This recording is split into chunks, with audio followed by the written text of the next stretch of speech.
Hi, my name is Ben, and in this video I'm going to be talking to you about our BMR. I'm going to show you how you can accurately work out your own so that you can incorporate that into your dietary and fitness needs. So, BMR stands for basal metabolic rate, and this refers to the minimum amount of calories that our bodies need to consume daily in order to complete its normal functions, such as food digestion, breathing, and keeping our heart and all other organs fully functional. Now, there are many different factors that will determine your BMR, the main ones being age, gender, and weight. Now, as you get older, your BMR will decrease, about 3 or 4% every 10 years. This is why when people get older they generally put on more weight because their BMRs are lower and they still have the same diet and lifestyle as they did when they were in their 20s. So their bodies aren't burning off as many calories throughout the day through their BMR as it was when they were younger. If you have more lean body mass, your BMR will be higher, and on the contrary, if you have more fat tissue, your BMR will be lower.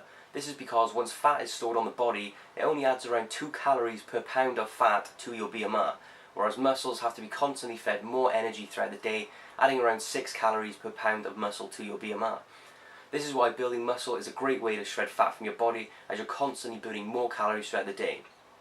And one thing to note is that after a workout, once your muscles have broken down and are repairing themselves, this will send your BMR up as your body is requiring more energy to rebuild and repair new muscle tissue.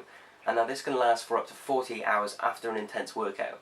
So let's get calculating your BMR. Before we get started, you're going to need the following things: a tape measure, a weighing scales, and a calculator. Now we're going to do the calculation in 3 steps. You first need to work out your height in centimeters. If you only have an inches tape, then simply times your height in inches by 2.54 to give the measurement in centimeters. Second, you're going to need to weigh yourself in kilograms. And if you only have a pounds weighing scales, don't worry, just divide your weight in pounds by 2.2 to give your weight in kilograms. Now it's time to get calculating. I advise you do this alongside watching, so now would be a good idea to pause the video and write down your height and weight and grab a pen and some paper. Right, we're going to do this in 3 calculations to prevent confusion and false readings. Write down 10 times your weight in kilograms. Total those together and write down the answer. Now, calculate 6.25 times your height in centimeters and write down the answer. And last up, times your age by 5.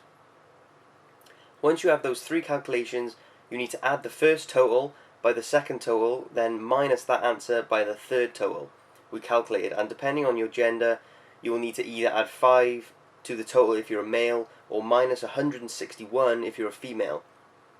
And that's it. The final total you are left with is your BMR. As long as it's between 1,000 and 3,000, you know you've done it right. Once you've worked out your BMR, you can further work out your daily caloric needs by timesing your BMR by one of the 5 activity factors. Now, this isn't 100% accurate, but it's a good rough guide if you are tracking daily calories.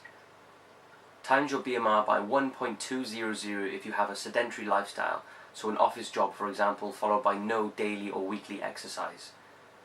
Times it by 1.375 if you do light exercise 1 to 2 times a week, so maybe you have an office job and you do 1 or 2 jogs a week. 1.550 if you have an active week, maybe football on the weekend followed by 2 days in the gym or a few jogs in the week.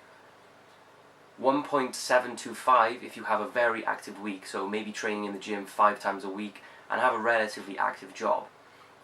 And lastly, times your BMI by 1.900 if you are extra active, maybe weights 3 times a week, 2 jogs a week and a very active job such as a builder for example.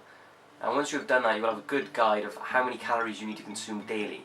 Now this will obviously fluctuate for between different days, because you may be training one day and resting the other day, but like I said, it's not 100% accurate. It's just a good guide if you are tracking daily calories. And whatever that number says, if you eat that amount of calories a day, you'll maintain your current weight. If you overeat that many calories, if you eat more than the calories that we've just worked out, then you're obviously going to put on weight, and if you undereat, you're going to lose weight. I hope you've enjoyed the video and worked out your BMR. Hopefully this will get you one step further in achieving your fitness goals. Thank you for watching.